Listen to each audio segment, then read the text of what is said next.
কোরআন কারীমের শুরুতেই সূরাতুল বাকারাতে দ্ব্যর্থহীন ভাবে ঘোষণা করেছেন, যালিকাল কিতাব লা রাইবা ফি, এই কিতাবে, এই কোরআনে কোনো সন্দেহ নাই, কোনো সংশয় নাই। এই ঘোষণা তার, কোরআন যা, কোনো সন্দেহ নাই, কোনো সংশয় নাই। সুবহানাল্লাহ। কথাটি বুঝানোর জন্য ভূমিকা হিসেবে কিছু কথা বলছি।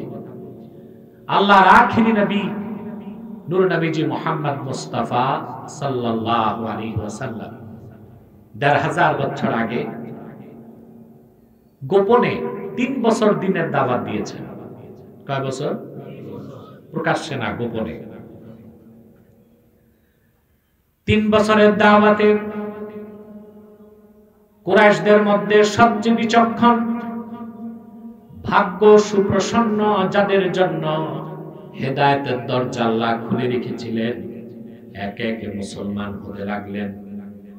৩ বছরের দাওয়াতে সবার আগে পুরুষদের মধ্যে মুসলমান হয়ে গেলেন আবু বকর সিদ্দিক রাদিয়াল্লাহু তাআলা আনহু, নারীদের মধ্যে আম্মা জান খাদিজা, আর কিশোরদের মধ্যে শেরে খোদা হযরতে আলী। কুরাইশদের কলিজার টুকরা ৪০ জন ইসলামের দাওয়াতের প্রথম ২ থেকে ৩ বছরই মুসলমান হয়ে গেছে। আল্লাহর পক্ষ থেকে ৩ বছর পর রাসূলুল্লাহর কাছে নির্দেশ আসলো, ওয়াআনদির আশীরাতাকাল আকরাবিন। প্রিয় হাবিব মুহাম্মদ সাল্লাল্লাহু আলাইহি ওয়াসাল্লাম, আর গোপনে নয়, এবার আপনি প্রকাশ্যে নিকটের মানুষকে ডাকুন আর সতর্ক করে কালেমার দাওয়াত দিন। মিয়া সাহেব, আমি কবরস্থানে না, মাহফিলে। আমার কথা কি বুঝেন না? আওয়াজ করে বলেন সুবহানাল্লাহ। আমি বুঝি দুপুরবেলা ক্ষুধা লাগছে, কথা বলেন। ক্ষুধা তো লাগবেই, তবে আমাদের তো রোজা রেখা অভ্যাস আছে। আপনিও কি ভাবছেন আমিও আসার পর উদর পূর্তি করছি নাকি? না, সেই সুযোগ আমার হয়নি, আর মুনাজাতের পরও সেই সুযোগ নাই। আমি অনেকটাই আজকে দিনে অর্ধেকের বেশি রোজাই রাখতে হবে। আমাদের তো ঈমানি শক্তিটা বড়, রোজা রেখা অভ্যাস আছে। অন্তত ২৪ ঘন্টা না পারি, ১২ ঘন্টা তো না খেয়ে থাকতে পারি, ঠিক কিনা? রাসূলুল্লাহ সাল্লাল্লাহু আলাইহি ওয়াসাল্লামকে আল্লাহ নির্দেশ করলেন, আপনি মানুষকে ডাকুন আর প্রকাশ্যে সতর্ক করুন। হযরত বেলালকে কিংবা হযরত আলীকে রাসূলুল্লাহ বললেন, যাও সমস্ত কুরাইশদেরকে ডাকো, সাফা পাহাড়ের নিম্ন দেশে তারা যেন এসে জমা হয়। সাফা পাহাড় দেখছেন না যারা হজ করছেন? জি, এটা জোরে কোন হজ যারা করছেন দেখছেন না? একদিকে সাফা আর একদিকে মারওয়া। আমরা ৭ বার দৌড়াই, ৭ চক্কর। আমরা কিন্তু টের পাই না ৭ চক্করে আমাদের ৩.৫ মাইল দৌড়ানো হয়, কিন্তু আল্লাহর ভালোবাসায় আমরা মগ্ন থাকি বলে টের পাই না। সুবহানাল্লাহ, ঠিক কিনা? রাসূল করিম সাল্লাল্লাহু আলাইহি ওয়াসাল্লাম হযরত আলীকে বললেন, যাও সবাইকে ডাকো। সমস্ত কুরাইশ নেতারাও এসে উপস্থিত হয়ে গেল। ১৫০০ বছর আগে কুরাইশদেরকে নেতৃত্ব দিত ৭ জন মানুষ। কুরাইশদের নেতা কয়জন ছিল? কয়জন? আবু জাহাল, উতবা, শাইবা, মুগীরা, আবুল বুখতারি, আবু সুফিয়ান আর আবু লাহাব। এই ৭ জনের মাত্র একজন মুসলমান হতে পেরেছিল, আবু সুফিয়ান।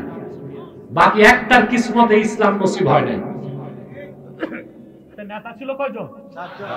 কুরাইশদের নেতা। এই ৭টা নেতার প্রত্যেকটা নেতার এত প্রজ্ঞা, মেধা এবং তাদের মধ্যে লিডারশিপ বা নেতৃত্ব ছিল যে সারা বিশ্বকে নেতৃত্ব দেওয়ার গুণ ছিল। ৭ নেতা, আর তাদের একটা পার্লামেন্টও ছিল, সংসদ। কি ছিল? পার্লামেন্ট। কাদের পার্লামেন্ট? কাফেরদের পার্লামেন্ট ছিল। ওই পার্লামেন্টের নামও এসেছে কিতাবে দারুন নাদুয়া। কি নাম? দারুন নাদুয়া। সদস্য ছিল পার্লামেন্টের কয়জন? স্পিকারের দায়িত্ব পালন করতে আবু জেহেল নিজে। বড় শয়তানটাই হয়তো স্পিকার কাফেরদের সংসদের। কিন্তু রাসূলুল্লাহর সাথে তাদের কোনো দ্বন্দ্ব তখনও হয় নাই, কারণ প্রকাশ্য ইসলামের দাওয়াত দেওয়া হয়নি। সমস্ত কুরাইশরা এসে সাফা পাহাড়ের নিম্ন দেশে দাঁড়ায় গেল। সেখানে কাফেরদের নেতা আবু জাহেল ছিল, উতবা ছিল, মুগিরা ছিল, সাইবা ছিল, আবুল বখতারি ছিল, আবু সুফিয়ান ছিল, আবু লাহাব ছিল। তারা এসে দেখল সাফা পাহাড়ের চূড়ায় দাঁড়িয়ে আছেন রাহমাতুল লিল আলামিন। কাফেররা একটা স্লোগান দিল, এই স্টেজে আর উঠানামা চলবে না, একদম বসে যাও, বসে যাও সবাই, আর কেউ উঠবেও না, কেউ নামবেও না, স্টেজ ক্লোজ। আর যারা জায়গা পান পিছনে বসতে থাকেন। আশা করা যায় আল্লাহ যদি কবুল করেন, কোরআন কারীমের ইজ্জতে আমাদের মাহফিলটা, প্যান্ডেলটা কানায় কানায় পূর্ণ হয়ে যাবে ইনশাআল্লাহ। যারা দাঁড়িয়ে আছেন তারা বসলে কিন্তু এখনই হয়ে যায়, কিন্তু তারা বসবে না। কেন বসবে না তাও আমি জানি না। তবে আমাদের মাহফিল অনেক সময় হিন্দুরা আসে, অমুসলিমরা আসে, ওরা বসতে লজ্জা পায়, দাঁড়ায় থাকে। আমরাও বসতে বলি না, মনে করি যেমনি আছে অমনে থাক। ওই রকম ছাড়া মুসলমান যারা আছেন আল্লাহর রাস্তে বসেন।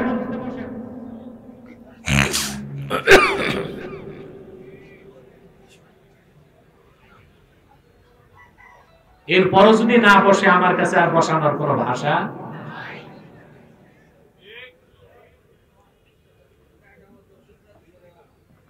সম্মানিত সুধী, সম্মানিত সুধী, সমস্ত কাফেররা এসে সাফা পাহাড়ের নিম্ন দেশে বসে গেছে, দাঁড়িয়ে গেছে। রাসূলুল্লাহকে দেখে ওরা স্লোগান দিয়েছে, সুবহানাল্লাহ বলবেন না? কারা? মক্কার কাফেররা। কি স্লোগান দিয়েছে তাও বলে দিই। ওরা রাসূলুল্লাহর নূরের চেহারা দেখেই বলতে লাগলো, যা আমিনুনা,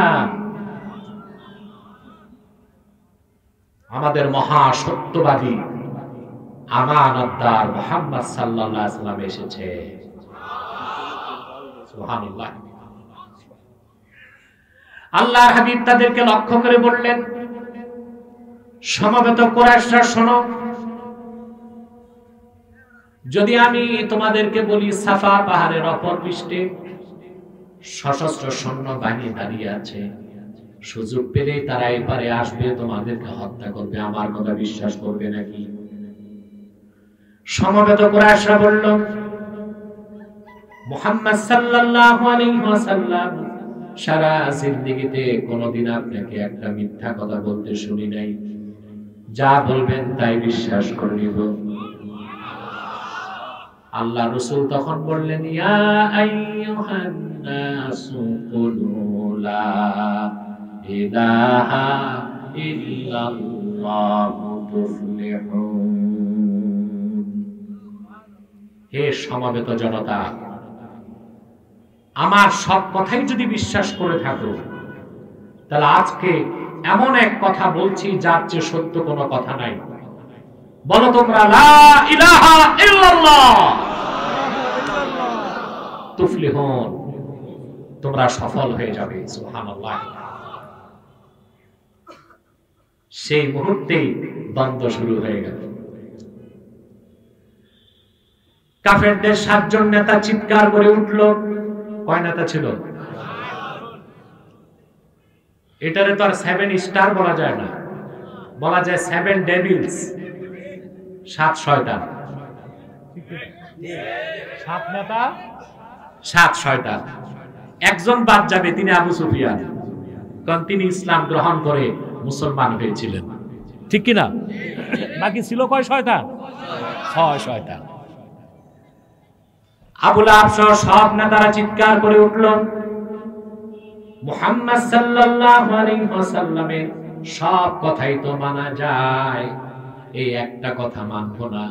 আজআলাল আলিহাতা ইলাহান ওয়াহিদা ইন্না হাযা লাশাইউন উজাব। মুহাম্মদ সাল্লাল্লাহু আলাইহি সাল্লাম এমন এক কথাই তো বললেন যা মানলে আমাদের লাত মানাত উজ্জা 360টা খোদা একটাও আর থাকে না, সব বেহুদা হয়ে যায়। ঠিক না?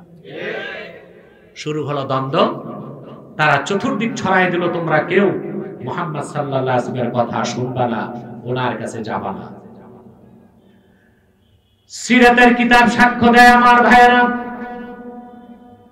কিন্তু মক্কার কুরাইশ কাফেররা যত বেশি কালেমার দাওয়াত বাধা দিতে লাগলো, আল্লাহ তাআলা দ্বীন ইসলামের দরজা তত প্রসারিত করতে লাগলেন। যারাই আমার নূর নবীজির কদমের কাছে এসে কোরআন শুনতো, তারাই কালেমা পড়ে ঈমান এনে আল্লাহর কোরআনের পতাকা তলে আশ্রয় নিয়ে নিত। কাফেররা দেখলো ইসলামকে ঠেকাতে হলে কোরআনকে আটকাতে হবে। নাউজুবিল্লাহ কইবেন না?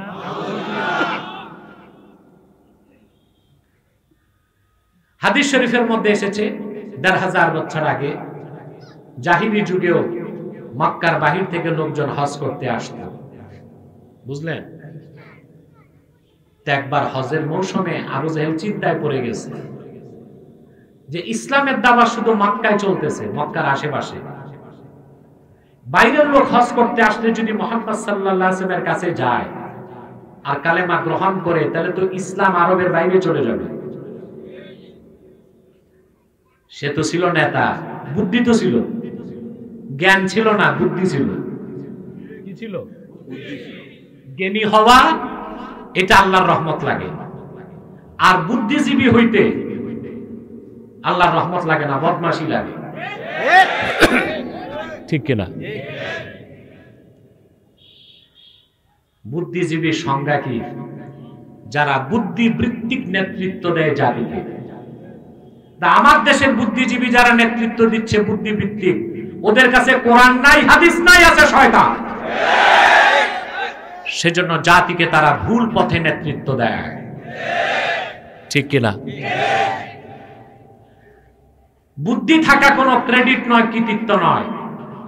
অনেক ক্ষেত্রে মানুষের চেয়ে বেশি বুদ্ধি রাখে মৌমাছি, বাবুই পাখি, ঈগল পাখি, এমনকি শকুন। ঠিক কিনা? আবু জাহেলের তো বুদ্ধি ছিল, ও তো ছিল কাফেরদের সেরা বুদ্ধিজীবী। সে ঘুরে ঘুরে বলতে লাগলো বিদেশি যারা আসছে হজ করতে, ভাই ভুলেও মুহাম্মদ সাল্লাল্লাহু আলাইহি ওয়াসাল্লামের কাছে যেও না। হাদিস সাক্ষ্য দেয় ১৫০০ বছর আগে রোম দেশের এক হাকিম, হাকিম মানে কবিরাজ না, ফিলোসফার, দার্শনিক, হায়ার এডুকেটেড, ১৫০০ বছর আগে রোম দেশের উচ্চ শিক্ষিত সেরা পণ্ডিত হজ করতে আসছে। রোম হচ্ছে শাম দেশের রাজধানী রোম, যে রোমের কথা কোরআন শরীফে এসেছে, গুলিবাতির রোম। কথা বুঝতে পারছেন? তো রোম দেশের সেই বুদ্ধিজীবী আবু জাহেলকে বলল, ভাই আমি তো জানি মুহাম্মদ সাল্লাল্লাহু আলাইহি ওয়াসাল্লাম ওনার চেয়ে ভালো মানুষ নাই, ওনার কাছে যেতে নিষেধ করো কেন? তা আবু জাহেল বলল, আমিও তো স্বীকার করি মুহাম্মদ সাল্লাল্লাহু আলাইহি ওয়াসাল্লামের চেয়ে ভালো মানুষ হতে পারে না, তবে ওনার কাছে জিন এসে কিছু শিখায়, ওইটার নাম কোরআন। তো তুমি বাপ দাদার ধর্ম ছেড়ে দিবা। এখন ওই বুদ্ধিজীবীর শখ আরো বেড়ে গেছে, আমার একটু রাসূলুল্লাহর কাছে নিয়ে যাও, আমি নিজের কানে একটু শুনবো কোরআন জিনিসটা কি। হাদিস সাক্ষ্য দেয় আবু জাহেলের সঙ্গে রোম দেশের সেই দার্শনিক আল্লাহর হাবিবের কদমের সামনে যখন চলে আসলো, এসে বিনয়ের সাথে বলল, মুহাম্মদ সাল্লাল্লাহু আলাইহি ওয়াসাল্লাম আপনি মানুষকে কিসের দাওয়াত দেন আমি শুনতে চাই। আল্লাহর হাবিব ছোট্ট একটি খুতবা দিলেন। খুতবার শুরুতে আল্লাহর প্রশংসা করে তিনি সূরা আহজাব থেকে রাসূলুল্লাহ কয়েকটা আয়াত তেলাওয়াত করলেন। ইয়া আইয়ুহান নাবিয়্যু ইন্না আরসালনাকা শাহিদান ওয়া মুবাশশিরান ওয়া নাযীরা ওয়া দাঈয়ান ইলাল্লাহি বিইذনিহি ওয়া সিরাজান মুনীরা। রোম দেশের সেই বুদ্ধিজীবী সে বলল, মুহাম্মদ সাল্লাল্লাহু আলাইহি ওয়াসাল্লাম কি অশ্রুতপূর্ব অমীয় বাণী শোনালেন, আমার কলিজা তৃপ্তি হয় নাই, আরেকবার শোনান। রাসূলুল্লাহ আবার শোনালেন, সে বলল আবার শোনান। সালাসা মাররাত, তিনবার রাসূলুল্লাহ তার যখন কোরআনের আয়াত শোনায় দিলেন, সে বলল হাতি ইয়াদাক উবাইউকা ইয়া রাসূলুল্লাহ, মুহাম্মদ সাল্লাল্লাহু আলাইহি ওয়াসাল্লাম আপনার হাতটা একটু লম্বা করে দেন, আমি আর দেরি করব না, সেই হাতে হাত রেখে এখনই কালেমা পড়ে মুসলমান হয়ে যেতে চাই। রাসূলুল্লাহ নূরের জবান থেকে কোরআন শুনে তাৎক্ষণিক লোকটি মুসলমান হয়ে গেল। কথা শুনতেছেন? আবু জেহেলের মাথায় যেন আকাশ পড়ছে, তো তোমার তো আগেই বলছিলাম আইসো না, কোরআন শুনলে বাপদাদার ধর্ম ছাড়বা। তো ঠিক আছে, মুসলমান হইছো, এটা তো তোমার নিজস্ব বিষয়। তা আমি তোমার কাছে জানতে চাই যে তুমি মুহাম্মদ সাল্লাল্লাহু আলাইহি ওয়াসাল্লামের এই কয়েকটা কথায় কি পাইছো? হাদিস সাক্ষ্য দেয়, রোম দেশের সেই দার্শনিক বলল, ওয়াল্লাহি লাকাদ সামি'তু কাওলাল কাহানা ওয়া কাদ সামি'তু কাওলাশ শুআরা। আল্লাহর কসম, কাবার মালিক আল্লাহর কসম, আমি জীবনে অনেক কবির কবিতা শুনেছি, দার্শনিকদের কথা শুনেছি, জ্যোতিষের কথা শুনেছি, হাকিম কিংবা জ্ঞানীদের কথা শুনেছি। মুহাম্মদ সাল্লাল্লাহু আলাইহি ওয়াসাল্লাম যা শোনালেন, এ তো কোনো কবির কথা নয়, দার্শনিকের কথা নয়, এটা আল্লাহর বাণী। মুহাম্মদ সাল্লাল্লাহু আলাইহি ওয়াসাল্লাম যখন আমাকে কোরআন শোনাচ্ছিলেন, আমার মনে হয়েছে আমার দুই কর্ণ কুহরে কেউ যেন মূল্যবান মণি মুক্তা গুলো ঢেলে দিচ্ছে। আল্লাহু আকবার! এর নাম কোরআন। আমার আফসোস হয়, ১৫০০ বছর আগে আবু জেহেল, উতবা, সাইবা, মুগীরা, আবু লাহাবের মতো বড় বড় কাফেররা ইসলাম গ্রহণ করে নাই, কোরআন শুনতে মজা পাইতো। আর আমার দেশে মুক্ত চিন্তার নামে, আমার দেশে বুদ্ধিজীবী নামের এমন কিছু কুলাঙ্গার আছে, ইসলাম গ্রহণও করতে চায় না, কোরআনও শুনতে চায় না। ওদের কাছে কোরআনের আওয়াজ ভালো লাগে না, ভালো লাগে রবীন্দ্রসঙ্গীত, ভালো লাগে শ্যামা সঙ্গীত, ভালো লাগে কবিতা পাঠ, ডিজে পার্টি। আমার দৃষ্টিতে মুসলিম নামধারী মুনাফিকগুলো আবু জেহেল, আবু লাহাবের চরিত্র। আর যাই হোক, অন্তত এই জাতীয় দেশের নেতৃত্বে তাদেরকে কোনোদিন আমরা মেনে নিতে পারি না। মনে থাকবে, কোন দলের প্রতি আমাদের আক্রোশ নাই, আমরা চাই সব দল হেদায়েত পাক, ঠিক কিনা? ব্যক্তিগতভাবে আমাকে তো জানেন, আমার কোনো কথা ইন্টেনশনাল নয়, একমাত্র উদ্দেশ্য হচ্ছে আল্লাহ দ্বীনের প্রচার, ঠিক কিনা? মানুষ তো অনেক কথাই বলে, মোহন বলছে না, অনেকে ভাবছে অন্য যারা বাংলাদেশ থেকে যায় ওরা যে তো লন্ডনে চাঁদাবাজি করে, ওরা তো বস্তা ভরে টাকা আনে, তো ওরা ভাবছে আব্বাসী সাহেব প্লেন ভর্তি করে টাকা আনছে। বুঝেন নাই? আলহামদুলিল্লাহ, মুহাম্মদ সাল্লাল্লাহু আলাইহি ওয়াসাল্লামের এই গোলামকে ১৫০০ বছর পরে টাকা দিয়া কিনা যাবে না। ও টাকা যারা গনে, জীবনভর টাকাই গনে। আমি দেখছি ওদের দ্বারা আল্লাহ দ্বীনের খেদমত নেন না, সব জায়গায় ওরা ব্যবসা খোঁজে। কি খোঁজে? সম্মানিত শুধু, অতএব আমাদের বক্তব্য কোন দলকে লাভবান করা নয়, কোন দলকে ক্ষতিগ্রস্ত করা নয়। আমাদের বক্তব্য হচ্ছে দেশ ও জাতির কল্যাণে, ইসলামের প্রচারে, দ্বীন প্রতিষ্ঠার জন্য। এটাই তো তাহরিকে খাতমের উপর বাংলাদেশের মূল মিশন, ঠিক কিনা? ঠিকটাও তো ঠিক মতো কইলা না। আমি বলেছিলাম প্যান্ডেলে জায়গা থাকবে না, আল্লাহ কবুল করছেন। আমি স্বেচ্ছাসেবকদেরকে বলবো আরো বিছানা ব্যবস্থা করতে, এবং আল্লাহর বান্দারা যেন যথেষ্ট স্বাচ্ছন্দ্যের সাথে বসে কথাগুলো শুনতে পারে। আমার দিকে তাকান, ঘুমাচ্ছেন না তো? কে ঘুমান একটু হাত উঠান। বাহ, এদেরকে তো পাবনা হাসপাতালও ভর্তি নিবে না আমার মনে হয় না।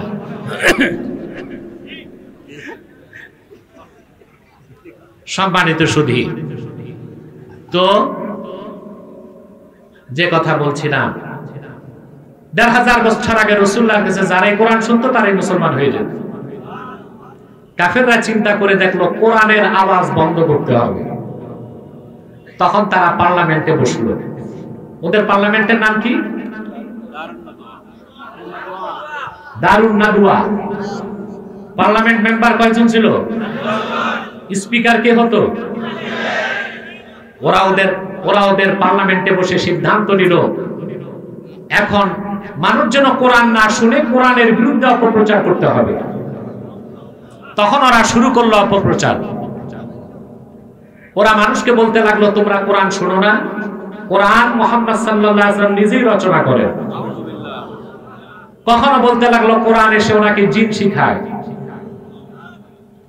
অপপ্রচার করতে লাগলো। আমার ভাইরা, আল্লাহ রাব্বুল আলামিন তখন ১৫০০ বছর আগে আল্লাহর কোরআনের বিরুদ্ধে যারা মিসআন্ডারস্ট্যান্ডিং করত, ভুল তথ্য ছড়াতো, কোরআনের বিরুদ্ধে অপপ্রচার করত, সেসব কাফেরদেরকে চ্যালেঞ্জ করলেন আল্লাহ তাআলা কোরআন কারীমের মধ্যে তার হাবিব মুহাম্মদ সাল্লাল্লাহু আলাইহি ওয়াসাল্লামের মাধ্যমে। আল্লাহ প্রথম চ্যালেঞ্জ করলেন, قُلْ إِنِ اجْتَمَعَتِ الْإِنسُ وَالْجِنُّ عَلَىٰ أَن يَأْتُوا بِمِثْلِ هَٰذَا الْقُرْآنِ لَا يَأْتُونَ بِمِثْلِهِ وَلَوْ كَانَ بَعْضُهُمْ لِبَعْضٍ ظَهِيرًا। আল্লাহ পাক বললেন, প্রিয় হাবিব মুহাম্মদ সাল্লাল্লাহু আলাইহি ওয়াসাল্লাম,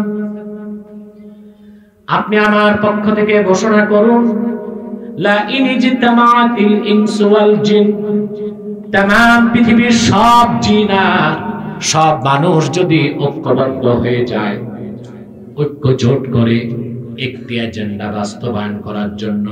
ঐক্য জোট বুঝেন আপনারা? কথা বলেন না। জোট আর ভোট বাঙালির চেয়ে বেশি বুঝে পৃথিবীর আর কোন দেশের মানুষ আছে বলে আমি মনে করি না। এখন নির্বাচন সামনে, প্রত্যেক চায়ের দোকানে দেখবেন তুফান চলতেছে, ঠিক কিনা? জোট আর ভোট। আমাকে বারবার অনুরোধ করা হয়েছে রাজনৈতিক কথা বললেন না, আমি বলি না, কারণ আমি রাজনীতি করি না, তবে রাজনীতি শিখাই। তো শিখাতে গেলে তো কিছু বলতেই হয়, সেটাও ইন্টেনশনাল বক্তব্য নয়, সম্পূর্ণ নিরপেক্ষ অবস্থান থেকে কোরআন সুন্নাহর আলোকে। আমাদের চেয়ে বেশি জোট আর ভোট পৃথিবীর কেউ বুঝে না। আমেরিকাতে আছে রাজনৈতিক দল মোটে 12টা, ব্রিটেনে আছে 8 থেকে 10টা, সিঙ্গাপুরে আছে 2টা, মালয়েশিয়াতে আছে 17 কি 18টা, বাংলাদেশে রাজনৈতিক দল আছে 147টা। কতটা? এমন রাজনৈতিক দল বাংলাদেশে আছে যেই দলের চেয়ারম্যানকে তার নিজের বউ ভোট দেয় না। আছে না নাই? এমন রাজনৈতিক দল বাংলাদেশে আছে যেই দলের সদস্য মোটে 3 জন, সভাপতি, সেক্রেটারি আর দরজার দারোয়ান, কিন্তু ব্যাংকের ছাতার মতো দল হয়েই চলছে। জোট আর ভোটে আমরা তো কিচ্ছু পাই নাই মুসলমানরা। জোট, নোট, फिर ভোট, उसके बाद सब कुछ झूठ, ঠিক কি না? আগে হয় জোট, তারপরে নোট, তারপরে ভোট, उसके बाद सब कुछ झूठ। এখন এই যে দেখেন না কত হাইব্রিড নেতা বিক্রি হচ্ছে, এই দল থেকে ওই দলে, ওই দল থেকে ওই দলে। এরাও একটা মুনাফিক এবং গাদ্দার।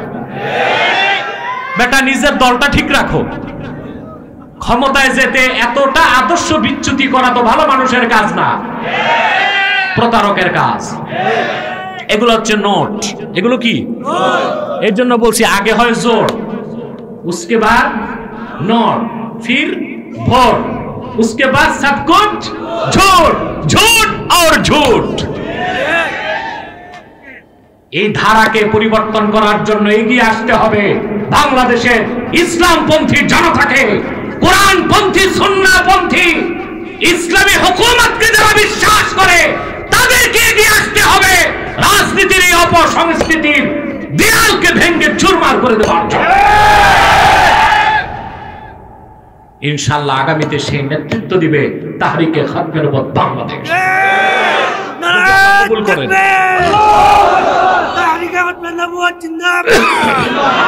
সম্মানিত সুধী,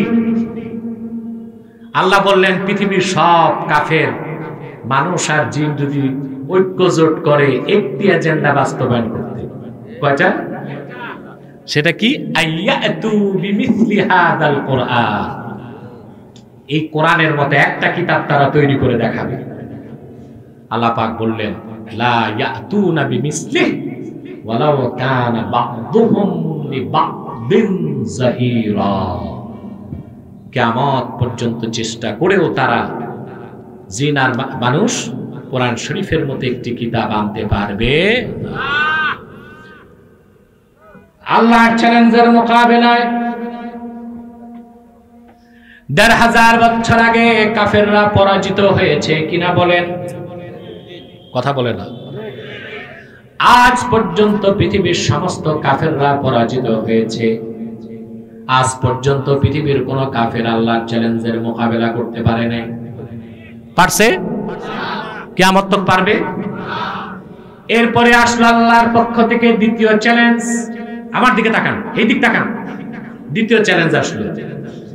আল্লাহ রাব্বুল আলামিন সূরা হুদে ঘোষণা করে তার হাবিবের মাধ্যমে চ্যালেঞ্জ করলেন, আম ইয়াকুলুনা ইফতারা কুল ফাতু বিআশরি সুওয়ারিন মিসলিহি মুফতারায়াতিন ওয়াদউ মান ইসতাতা'তুম মিন দুনিল্লাহি ইন কুনতুম সাদিকিন। আল্লাহ তাআলা বললেন মুহাম্মদ সাল্লাল্লাহু আলাইহি ওয়াসাল্লাম, বরং কাফেরেরা বলছে এই কোরআন আপনারই রচিত, আপনি তাদেরকে বলুন কোরআনের মতো কোরআন লাগবে না, বরং আল্লাহর কোরআনের 10টি সূরার মতো সূরা তৈরি করে এনে দেখাও তো দেখি। ১৫০০ বছর আগে কাফেররা আমার আল্লাহর এই চ্যালেঞ্জের মোকাবেলা করতে পারে নাই। ১৫০০ বছর পার হয়েছে, আজ পর্যন্ত কেউ পারে নাই, কিয়ামত পর্যন্ত পারবে না। জালিকাল কিতাব, জোরে বলতে হবে জালিকাল কিতাব। সুবহানাল্লাহ কইবেন না?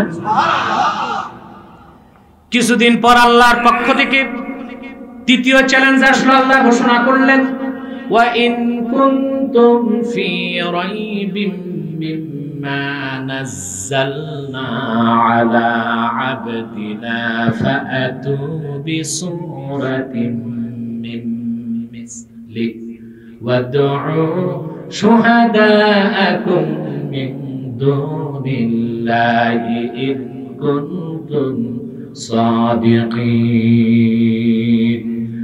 আল্লাহ পাক বললেন, আমার বান্দা মুহাম্মদ সাল্লাল্লাহু আলাইহি সাল্লামের পরবর্তীন এই মহাগ্রন্থ কোরআনকে যারা সন্দেহ করো, কোরআনের মতো একটি কিতাব আনার দরকার নাই, তা তো পারো নাই, পারবা না। 10টি সূরার মতো সূরা আনারও দরকার নাই, তাও তো পারো নাই, পারবে না তোমরা। ফাতু বিসূরাতিন মিন মিসলি, আমার কোরআনের সবচেয়ে ছোট্ট সূরার মতো একটা সূরা এনে দেখাও তো দেখি। আল্লাহ পাক বললেন, ওয়াদউ শুহাদাআকুম মিন দুনিল্লাহ।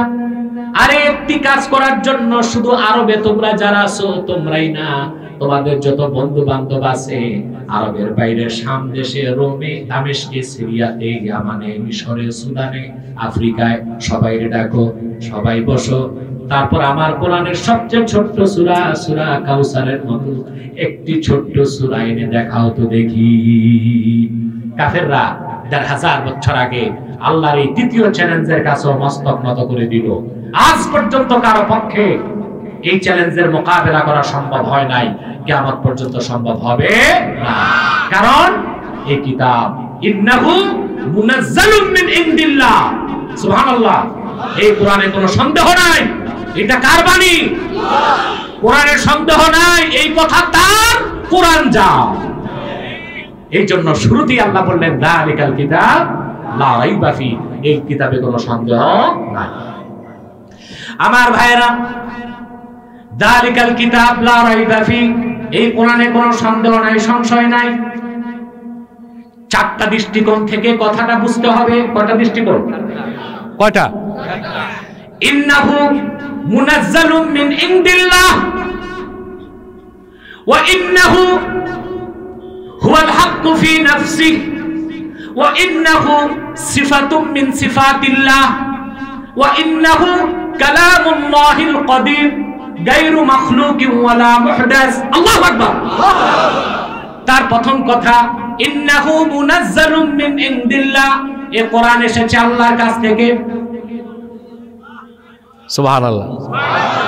এই কোরআন এসেছে আল্লাহর কাছ থেকে, এই কথায় কোনো সন্দেহ নাই। ওয়া ইন্নাহু হুয়াল হাক্কু ফি নাফসি, কোরআন শরীফ প্রমাণ করার কিছু নাই, কোরআনের প্রমাণ নিজেই কোরআন। ওয়া ইন্নাহু সিফাতুম মিন সিফাতিল্লাহ, এই কোরআন আল্লাহর সিফাত। ওয়া ইন্নাহু কালামুল্লাহি গায়রু মাখলুক ওয়ালা মুহদাস, এই কোরআন রচিত কোনো মাখলুক না, সৃষ্ট না, মহান স্রষ্টার বাণী। সুবহানাল্লাহ বলেন। কোরআন নিজেই নিজের প্রমাণ। ইন্নাহু হুয়াল হাক্কু ফি নাফসি, সুবহানাল্লাহ কইবেন না? দেখেন, যারা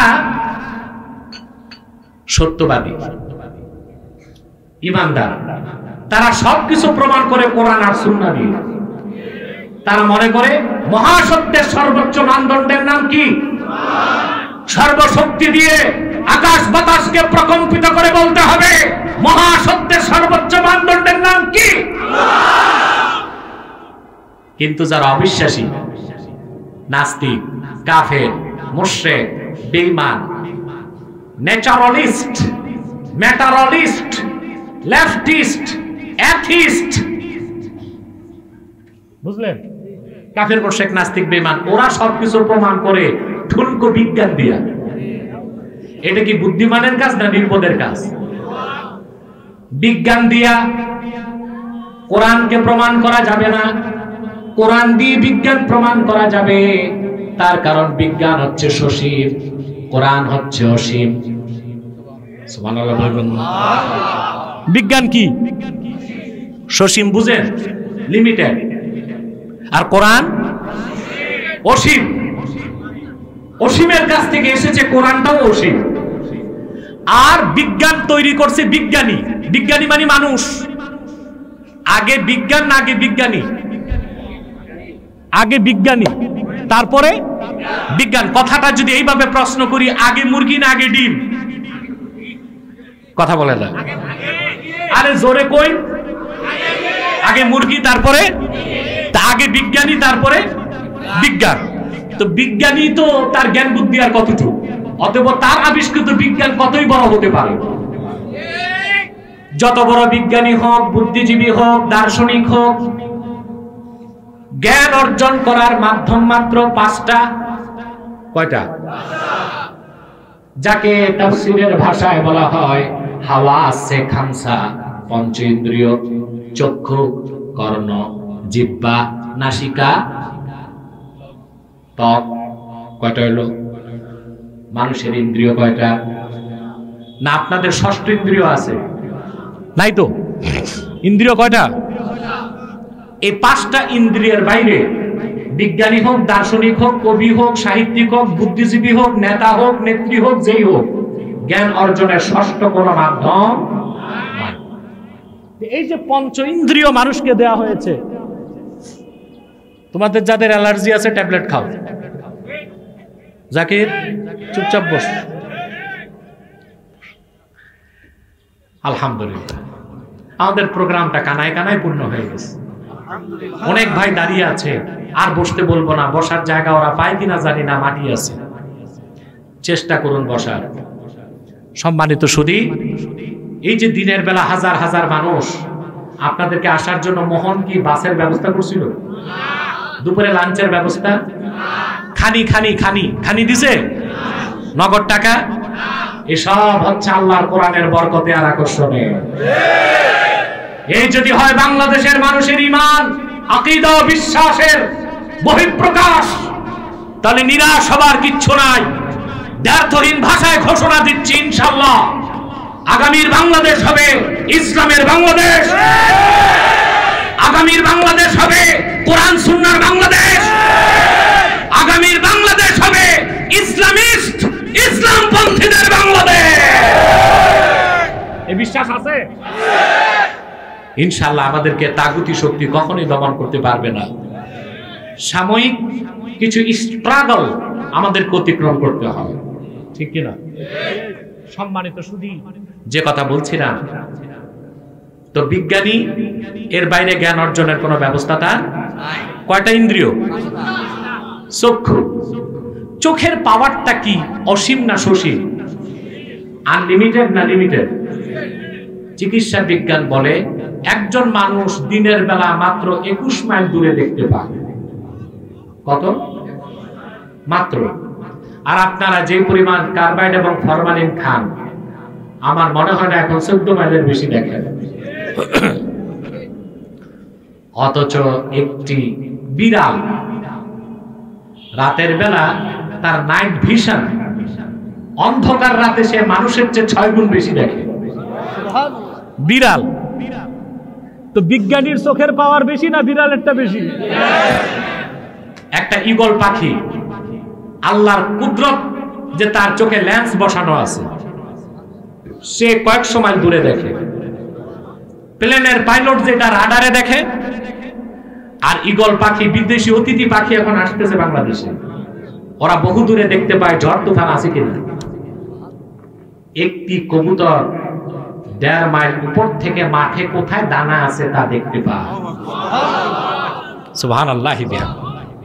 তো মানুষের চোখের পাওয়ার আর কি।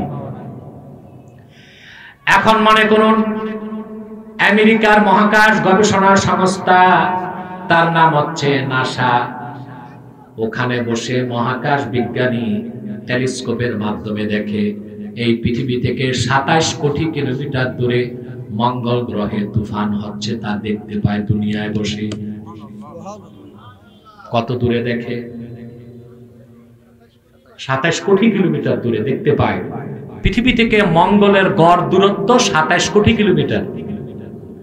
আমেরিকান নাসায় বসে বিজ্ঞানী 27 কোটি কিলোমিটার দূরে টেলিস্কোপে দেখতে পায় যে তুফান হচ্ছে। কিন্তু আপনাদের কাছে আমার প্রশ্ন, যে বিজ্ঞানী 2 চোখে অন্ধ, ওরে টেলিস্কোপ দিলে কি আর বায়োস্কোপ দিলে কি ও কি দেখবে? তার দেখার মূল উৎস টেলিস্কোপ না চক্ষু? সেটা অসীম না সসীম? তাহলে অর্জিত জ্ঞানটাও সসীম। এরপর হচ্ছে কান। কানের পাওয়ার কতটুকু? শব্দের কম্পাঙ্ক যদি 20,000-এর বেশি হয়, সেই তীব্র আওয়াজ মানুষ শুনবে না। আর শব্দের কম্পাঙ্ক যদি 20-এর কম হয়, সেই ক্ষীণ আওয়াজও মানুষ শুনবে না। আওয়াজ পেয়েছেন? কথা বলেন। কেন? আমি আঘাত করেছি টেবিলে, টেবিলটা বাতাসে কম্পন সৃষ্টি করছে, বাতাসটা আপনার কান পর্যন্ত কম্পন সৃষ্টি হয়ে শব্দটাকে পৌঁছে দিছে, ঠিক কিনা? বিজ্ঞান বলে কোন শব্দের কম্পাঙ্ক যদি সেকেন্ডে 20,000-এর বেশি হয়, সেই তীব্র আওয়াজ মানুষ শুনতে পাবে না। আর যদি কোন শব্দের কম্পাঙ্ক সেকেন্ডে 20-এর কম হয়, তা মানুষ শুনবে না। সেজন্যই তো কবরস্থানে আযাব আছে, গজব আছে, আওয়াজ আছে, আমরা কিছুই শুনতে পাই না। আল্লাহর আখিরি নবী, নবীগণের মাথার তাজ, নূর নবীজি আমার মুহাম্মদ সাল্লাল্লাহু আলাইহি ওয়াসাল্লাম ১৫০০ বছর আগে ইরশাদ করেছেন, মানুষকে যখন কবরে রাখা হয় সুয়াল জবাবের পর মাটি ডান দিক থেকে একটা চাপ দেয়, বাম দিক থেকে একটা চাপ দেয়, ব্যক্তির হাড় হাড্ডিগুলো ভেঙে চুরমার হয়ে যায়। মানুষটা এত জোরে চিৎকার করে দুনিয়ার পশ্চিম থেকে পূবে সব জায়গায় তার আওয়াজ চলে যায়, সবাই শুনতে পায়, ইল্লা সাকালায়, শুধু শোনে না জিন আর মানুষ। কেন শোনে না? আল্লাহ হাবিবের হাদিসের সামনে ১৫০০ বছর পরে আধুনিক বিজ্ঞান মস্তক নত করে দিয়েছে। বিজ্ঞান নিজেই স্বীকার করে শব্দের কম্পাঙ্ক ২০,০০০-এর বেশি হলে তা মানুষ। আরে মাতো না ভাই। আর যদি ২০-এর কম হয়? আমি তো বলি কবরে যে মানুষ চিৎকার দেয় সেই আওয়াজ সেকেন্ডে ২০ কোটিরও বেশি, সেই শব্দের কম্পাঙ্ক সেকেন্ডে ২০ কোটিরও বেশি হয়। সেজন্য কবরে আযাব হয়, গজব হয়, চিৎকার হয়, আমরা শুনতে পাই না। আবার কানের ক্ষমতা ২০-এর কম আবার নাই, এই জন্য কানের গোড়ায় পিঁপড়া হাঁটে, তার পায়ের আওয়াজ আমরা শুনি না, কারণ সেকেন্ডে তার পায়ের পদধ্বনি কম্পাঙ্ক সৃষ্টি করে ২০-এর কম। তাহলে আমাদের কানটা ২০ থেকে ২০,০০০, এর বেশিটাও শোনে না, কমটাও শোনে না। ক্ষমতাটা আনলিমিটেড না লিমিটেড? অসীম না সসীম? সসীম, ঠিক কিনা? তারপর হচ্ছে নাক। নাকের পাওয়ার আপনার যা, তার চেয়ে বেশি পিঁপড়া। আপনার আগে খাবারের গন্ধ পায় কি? আপনি এসে খাবার উদ্বোধনের আগে পিঁপড়া এসে উদ্বোধন করে, তার মানে তার নাকের পাওয়ার আপনার চেয়েও বেশি। চামড়া, চামড়ার যে ত্বক, এটার ক্ষমতা কতটুকু? মোমবাতির সামনে হাত দিব, তাপ লাগবে, দূরে নিলে কথা বলে না। এই চামড়ার অনুভূতি শক্তিটাও কি অসীম না সসীম? তারপর হচ্ছে জিহ্বা। এই জিহ্বাটার জন্য মানুষ দুনিয়াদারি করে, ঠিক কিনা? বিজ্ঞান বলেছে মানুষ যেন রকম রকম রিজিকের রকম রকম স্বাদ পায়, সেজন্য আল্লাহ তাআলা প্রত্যেকটা মানুষের জিহ্বায় ১০,০০০ স্প্রিং বার্ড ফিট করে দিয়েছেন। সেজন্য টাঙ্গাইলের চমচম, মুক্তাগাছার মন্ডা, কুমিল্লার রসমালাই আর আপনাদের চা পাতা, এগুলোর ভিন্ন ভিন্ন স্বাদ লাগে। কিন্তু যতই স্বাদ লাগুক, টেস্টিং বার্ড আছে ১০,০০০। স্বাদ আছে মাত্র পৃথিবীতে, রিজিকের স্বাদ আছে মাত্র ৬ রকম। কয় রকম? ৬ রকম। ঝাল, টক, মিষ্টি, ন্যানো, তেতো, পানসা। ৭ নাম্বার একটা টেস্ট, বলেন তো? আরে মাতুইন আছে? কয় রকম? ৬ রকম। ঝাল, টক, মিষ্টি, ন্যানো, তেতো, পানসা। তবে আপনাদের একটা প্রিয় রেসিপি আছে, সিগারেট। এইটার যে কয় নাম্বার স্বাদ আমি এখনো খুঁজে পাই নাই, কারণ আমি নিজে খাই নাই। আপনাদের সিলেটের মৌলবী সাহেব যারা, সিলেটি মৌলবী সাহেব, এরা আবার অভ্যাস যাদের আছে, তারা আবার সিগারেটের কোন রকম ফতুয়া দিয়া জায়েজ করার চেষ্টা করে। আছে না? আছে সিলেটের কিছু মৌলবী সাহেব আর চিটাগাঙ্গের কিছু মৌলবী সাহেব। সিগারেটের মাসালা আবার ওনাদের কাছে ভিন্ন। ওনারা কোন ফতুয়ার কিতাব থেকে এটা বলে? হানাফি, শাফি, মালিকি, হাম্বলি, বুখারী, মুসলিম, এদের কাছে কোনো ফতুয়া নাই। এই যে সিগারেট জায়েজ করে মৌলবী সাহেব যারা সিলেটে আর চট্টগ্রামে, একটাই ফতুয়া, ওই ফতুয়ার কিতাবের নাম ফতুয়া ইন্দিয়া। ফাতাওয়া ইন্দিয়া, বুঝেন? একটা তো আছে ফাতাওয়া হিন্দিয়া, ফতুয়া আলমগীরি, এটা হচ্ছে ফাতাওয়া ইন্দিয়া। ইন্দি, এর থেকে ইন্দিয়া, অর্থাৎ মন গড়া ফতুয়া। ওনার খাইতে মন চায় সিগারেট, নিজেও খায়। তো মানুষ দেখলে বলবে না মৌলবী সাহেব সিগারেট খাইলে কেমন মৌলবী? তো কইটা জায়েজ আছে। হ্যাঁ, হচ্ছে মাওলানা, এই কাজগুলো হচ্ছে না? সুস্পষ্টভাবে মনে রাখবেন, দুনিয়ার সব মৌলবী এক জায়গায় আসলো সিগারেট পানকে জায়েজ ফতোয়া দিতে পারবে না, এটা মাকরুহে তাহরিমা। মনে থাকবে? সব বাড়িতে শুধু স্বাদ আছে কয় রকম? ৬ রকম। তাইলে জিহ্বাটা লিমিটেড না আনলিমিটেড? সেজন্য জ্ঞান ও বিজ্ঞান অর্জনের 5টা মাধ্যম সসীম, এই জন্য বিজ্ঞানের জ্ঞানটাও সসীম। পক্ষান্তরে কোরআন এসেছে অসীম আল্লাহর কাছ থেকে, কোরআনের জ্ঞানটাও অসীম। সেজন্য বলা হয় ইন্নাহু হুয়াল হাক্কু ফি নাফসিহি, কোরআন যে আল্লাহর বাণী এর প্রমাণ কোরআন নিজেই। যালিকাল কিতাব লা রাইবা ফি, এই কোরআনে কোনো সন্দেহ নাই, কোনো সংশয় নাই। বলেন সুবহানাল্লাহ। মহব্বতে একটু জিকির করেন লা ইলাহা ইল্লাল্লাহ। টান কত? হয়ে গেছে তাই? এদিকে আসে না তুমি আকিবকে আর মামাকে নিয়ে কপ্তারে যেতে পারো, যাও। ঠিক আছে মোহন আস। আমি উঠতে বলি নাই, বোকা কি বলবো হইছে? হ্যাঁ বোকা, আরে শিখাও না, বোকা সব বোকা। না কপ্তারে চলে যাবে, আমি পিছন দিক দিয়ে যাবো। হ্যাঁ ঠিক আছে, সব মাটিতে শুধু আর কয়েক মিনিট, অনেক কথা বলে ফেলছি আলহামদুলিল্লাহ। পুরো 1 ঘন্টা হয়েছে আমি বক্তব্য রাখতেছি টানা, আর কয়েক মিনিট। কষ্ট হবে না তো? মাতো মাতো জোরে মাতো, কষ্ট হবে? সম্মান না কেমনে চলবে, টাইম তো লিমিটেড। আমি আপনাদের এলাকায় এসে অবতরণ করছি 12:30টায়, এখন বাজে 3টা, 2.5 ঘন্টা সময় চলে গেছে। হ্যাঁ এটা তো আমার হাতে না, রাডার কর্তৃক নিয়ন্ত্রিত। সম্মানিত শুধু তাহলে আমরা যে কথাগুলো বুঝলাম, যে আল্লাহর কোরআনের প্রতি আমাদের বিশ্বাস হতে হবে নিরঙ্কুশ। রাজি আছেন? আল্লাহ যেন আমাদেরকে কবুল করেন, মঞ্জুর করেন, বলুন আল্লাহুম্মা আমিন। এই মাঠে যদি অমুসলিম, অবিশ্বাসী, নাস্তিক কিংবা মুসলমানের সন্তান কোন ব্লগার পন্থী থাকো, স্পষ্ট বলে দিচ্ছি, তোমার ঠুনকু বিজ্ঞান দিয়া কোরআন আর ইসলামকে যাচাই করতে আইসো না, বরং কোরআন দিয়া তোমার ঠুনকু বিজ্ঞানকে যাচাই করা হবে। মহাসত্যের সর্বোচ্চ মানদণ্ড হচ্ছে আল্লাহর কোরআন, এর উপর আর কিছু নাই। ব্যাখ্যা হচ্ছে আমার নূর নবী মুহাম্মদ সাল্লাল্লাহু আলাইহি ওয়াসাল্লামের সুন্নাহ বা হাদিস। সেই কোরআন এবং সুন্নাহই হচ্ছে ইসলামের মূল দলিল। কোরআন ও সুন্নাতে আমাদের বিশ্বাস যত প্রবল হবে, আমাদের ঈমান তত বাড়বে, আর অন্তর শিরক মুক্ত হবে, কুফর মুক্ত হবে। বলেন আল্লাহুম্মা আমিন। আল্লাহ কবুল করুন, বলুন আল্লাহুম্মা আমিন।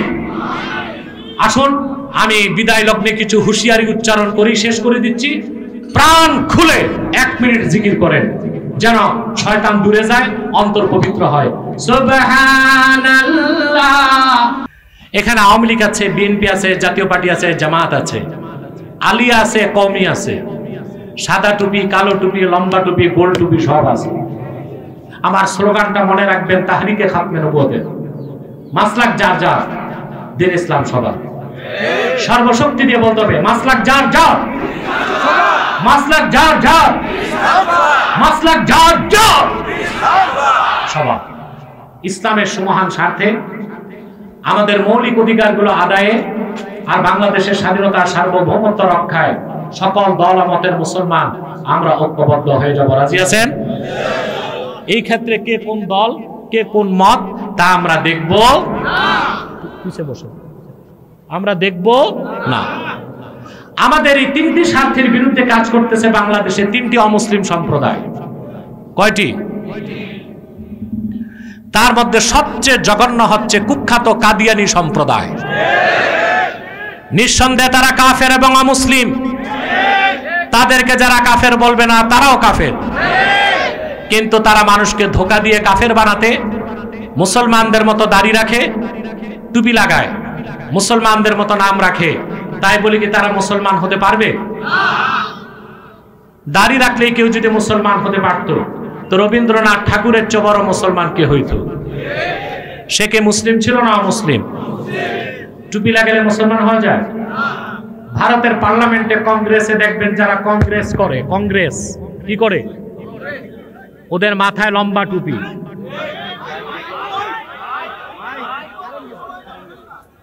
তোমাদের কারেন্ট চলে গেছে।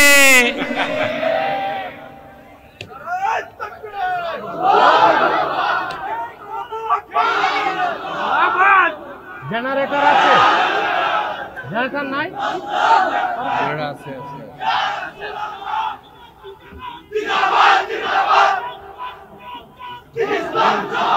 টুপি লাগালে মুসলমান হওয়া যায়? কংগ্রেসের এমপিরা টুপি লাগায়, ওরা হিন্দু, তাদেরকে মুসলমান হবে? নাম রাখলে মুসলমান হওয়া যায়? এক শয়তান বোতলে পেশাব করে উপরে নাম লেখছে শরবত, ওটা কি শরবত হবে? ভিতরে কি? তদ্রুপ কাদিয়ানীরা শেষ দরজার কুখ্যাত কাফের। আব্দুল আউয়াল, আব্দুস সামাদ, মুবাশশির আলী, কবির চৌধুরী, শাহরিয়ার কবির আর নিঝুম মজুমদার, এসব নাম রাখার দ্বারা তারা মুসলমান হতে পারে না। আমার ভাইরা, আমার বন্ধুরা, আমার আল্লাহ ও নূর নবীজি আমার মুহাম্মদ সাল্লাল্লাহু আলাইহি ওয়াসাল্লামের ইসলাম ও কোরআনের হাজার হাজার হাজার বছর পরে বর্তমান ভারতের কুখ্যাত পাঞ্জাবের কুখ্যাত গুরুদাসপুরের কুখ্যাত কাদিয়ানে ইংরেজ আমলে জাহান্নামের এক কুখ্যাত কুকুর নিজেকে নবী দাবি করছে। চিল্লায়া বলেন নাউজুবিল্লাহ। শয়তানটার নাম রেখেছিল তার বাপ মির্জা গোলাম আহমদ কাদিয়ানী। সাবধান, তাকে গোলাম আহমদ বলা যাবে না, কারণ গোলাম আহমদ অর্থ আহমদ এর গোলাম। কোন কাফের কোনদিনও গোলাম আহমদ এর গোলাম হতে পারে না। আর কাদিয়ানের কাজ্জাব ছিল শেষ দরজার কুখ্যাত কাফের। সে গোলাম আহমদ এর গোলাম ছিল না, সে ছিল কুখ্যাত শয়তানের কুখ্যাত গোলাম। কাদিয়ানের কাজ্জাব মিথ্যা নবুয়তের দাবিদার, ইংরেজদের পা চাটা গোলাম মির্জা গোলাম শয়তান কাদিয়ানির উপর গজব এসেছে 1908 সালে। যখন গজব এসেছে, কাদিয়ানের কাজ্জাব মিথ্যা নবুয়তের দাবিদার মির্জা গোলাম শয়তান কাদিয়ানি 1908 সালে ধ্বংস হয়ে কুখ্যাত জাহান্নামের কুখ্যাত কুকুরে পরিণত হয়েছে। তার অনুসারীরাও ধ্বংস হয়েছে। বর্তমানে কিছু কাদিয়ানি বাংলাদেশে আছে যারা ইসলাম ও মুসলমানের বিপক্ষে চক্রান্ত করে যাচ্ছে। তাদেরকে নির্মূল করার জন্য সারা দেশের মুসলমানকে তাহরিকে খাতমে নবুয়ত বাংলাদেশের ব্যানারে ঐক্যবদ্ধ হইতে হবে। তাদেরকে পয়সা দেয় ব্রিটিশ সরকার। আপনারা জানেন, আমি যখন ব্রিটেন গিয়েছিলাম 7টা প্রোগ্রামে 4টা প্রোগ্রাম করতে পেরেছি, 3টা প্রোগ্রাম করতে পারি নাই। এটা তো আপনারা সোশ্যাল মিডিয়ায় দেখেছেন। ব্রিটেনের ইতিহাসে মোহন আছে এখানে, ও সাক্ষ্য দিবে। ব্রিটেনের 1000 বছরের ইতিহাসে কোন আলেমের যাওয়ার কারণে এতটা বাধা কাউকে দেওয়া হয় নাই। আমাকে সকল প্রকার কাফের মুশরিক রামবাম নাস্তিক আর ওই দেশি ইহুদি মিস্টার নাইজেল ফারাজ ব্রিটিশ পার্লামেন্টের সংসদ সদস্য ছিল এবং ব্রেক্সিট আন্দোলনের মূল নেতা। সে আমার বিরুদ্ধে তার চ্যানেলে 23টা প্রতিবেদন করেছে। কতটা? ধারাবাহিক 23টা প্রতিবেদন করেছে যে এত বড় মৌলবাদী আল কায়দার নেতা, তালেবানের নেতা আব্বাসি কিভাবে লন্ডন ঢুকছে। মোহন সহ আমার ভক্তবৃন্দ একটু ভয় পাইছিল, না জানি আমাকে অ্যারেস্ট করে। আলহামদুলিল্লাহ, আমি 4টা প্রোগ্রাম সফলতার সাথে করে চলে এসেছি। লন্ডনের প্রোগ্রামটা ছিল সবচেয়ে বড়। তখন লন্ডন পুলিশ আমাকে যারা স্পন্সর করেছিল তাদেরকে থ্রেট করে নাই, অনুরোধ করছে যে আব্বাসি সাহেব আসলে নাইজেল ফারাজ লং মার্চ করে আসবে লন্ডনে, এতে লন্ডনের পরিবেশ নষ্ট হবে, আমাদের অনুরোধ উনি যেন না আসেন। তখন আমি লন্ডন প্রোগ্রামটি ক্যান্সেল করেছি এবং সর্বোচ্চ সম্মানের সাথে আল্লাহ আমাকে দেশে ফিরিয়ে এনেছেন। ওখানে কাফের মুশরিকদের সাথে সবচেয়ে বিরোধিতা করেছিল কাদিয়ানীরা। আর আমার দেশের কিছু লোক যারা লন্ডনে পিরালি করে, মৌলবিগিরি করে, তারাও তলে তলে কিছুটা দুশ্মনী করেছিল। নাম আমি প্রকাশ করলাম না, কোনো একদিন আল্লাহর হুকুমে তাদের নাম প্রকাশ পাবে। কিন্তু তারা যে কি করে, তারা যে চাঁদাবাজি ছাড়া আর কোনো কাজ আমি দেখি নাই তাদের। মাদ্রাসার চাঁদা, মক্তবের চাঁদা, মসজিদের চাঁদা তুলতেছে, বস্তা করে টাকা আনতেছে। ওরা ভাবছিল আমি যদি যে চাঁদা তুলি তাহলে তো তাদের ভাগে টান পড়বে, কিন্তু বুঝতে তারা ব্যর্থ হয়েছে। আমি চাঁদা তুলতে চাই নাই, আমি দ্বীনের দাওয়াত দিয়ে গিয়েছিলাম। আর সেজন্যই এত বাধার পরও আমার সম্মানে, ইজ্জতে ব্রিটিশ সরকার সামান্যতম হস্তক্ষেপ করতে পারেনি। আলহামদুলিল্লাহ বলেন। কাদিয়ানীরা বাংলাদেশে 100 সেন্টার করে ফেলছে। কত? নাম পরিবর্তন করে করে তারা মিথ্যা পরিচয় দেয়। কখনো নিজেদের পরিচয় দেয় আহমদী জামাত, কখনো বলে আহমদিয়া জামাত, কখনো বলে আহমদী সম্প্রদায়, কখনো বলে আহমদিয়া সম্প্রদায়, কখনো বলে আহমদী মুসলিম জামাত, কখনো বলে আহমদিয়া মুসলিম জামাত। সাবধান, যত কাদিয়ানী ছিল আছে থাকবে, তারা কেউ আহমদী জামাত নয়, আহমদিয়া জামাত নয়, আহমদী সম্প্রদায় নয়, আহমদিয়া সম্প্রদায় নয়, আহমদী মুসলিম জামাত নয়, আহমদিয়া মুসলিম জামাত নয়, তারা শয়তানি জামাত, কুখ্যাত জাহান্নামের কুখ্যাত কুকুরের দল। 100 সেন্টার করেছে। সবচেয়ে দুঃখ, আপনাদের শ্রীমঙ্গলেও তারা সেন্টার করছে, মৌলভীবাজারও সেন্টার করছে। অতএব আপনাদেরকে সর্বোচ্চ সতর্ক থাকতে হবে, তাহরিকের ব্যানারে ঐক্যবদ্ধ থাকতে হবে। আমাদের সকল দলের একটাই দাবি, কারা ক্ষমতায় যাবে আগামীতে, কারা যাবে না তা আমরা দেখতে চাই না। আমাদের একটাই দাবি, যারাই আগামী সংসদে ক্ষমতায় যাবে অবশ্যই তাদেরকে, বাংলাদেশে কাদিয়ানীদেরকে রাষ্ট্রীয়ভাবে অমুসলিম ঘোষণা করতেই হবে, করতেই হবে, করতেই হবে। এই দাবি আদায়ে যদি তাহরিকে খাতমে নবুয়ত বাংলাদেশের ব্যানারে জানমাল দেবার ডাক আছে, কারা কারা প্রস্তুত আছেন হাত তুলে দেখা।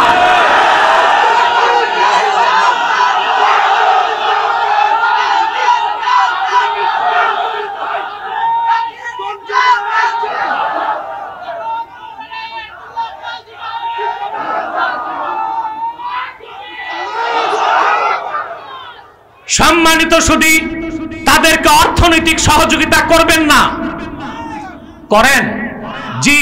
প্রাণ কোম্পানির যত জিনিস তাদের, সেজান কোম্পানির জুস তাদের, RFL এর পণ্যগুলো তাদের, প্রথম আলো, ডেইলি স্টার, কালের কণ্ঠ এগুলো তাদের।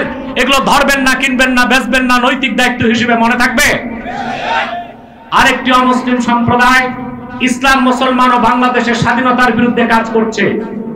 ওটা হচ্ছে ঈসাই তরিকা। এটা খ্রিস্টানদের একটা গোপন মিশনারি দল। তারা আমাদের স্বাধীনতায় হস্তক্ষেপ করতে চায়। 2050 সালে এই খ্রিস্টান দলটি 6 কোটি মানুষকে খ্রিস্টান বানাবে এবং পার্বত্য চট্টগ্রাম, ভারতের মিজোরাম আর মায়ানমারের আরাকান নিয়ে একটা খ্রিস্টান রাষ্ট্র বানাবে।